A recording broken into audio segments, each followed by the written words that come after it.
శబరిమల ఆలయంలో బంగారం తాపడాల బరువు తగ్గిన ఉదంతం కీలక మలుపు తిరిగింది. ఈ తాపడాల నుంచి వేరు చేసిన పసిడిని కర్ణాటకలోని వ్యాపారికి విక్రయించినట్లు ప్రధాన నిందితుడు ఉన్నికృష్ణన్ పొట్టి అంగీకరించాడు.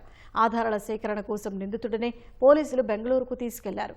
దర్యాప్తులో భాగంగా చెన్నై, హైదరాబాద్ సైతం అతడిని తీసుకెళ్లే అవకాశం ఉందని సంబంధిత అధికారులు వెల్లడించారు.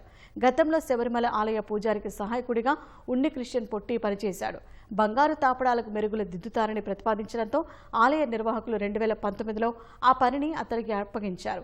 తాపడాలను చెన్నైలోని సంస్థకు తీసుకెళ్లి వాటి నుంచి బంగారాన్ని తొలగించాడు. ఆ తర్వాత వాటిని తిరిగి అమర్చగా తాపడాలపై ఉన్న బంగారం బరువు తగ్గిన విషయం బయటపడింది. ఈ కేసులో రన్నీలోని judicial first class magistrate court నిందితుడికి అక్టోబర్ 30 వరకు సిట్ కస్టడీకి అనుమతించింది. అయితే గడువు ముగిసేలోపు ఆధారాలు సేకరించాలని సిట్ భావిస్తోంది.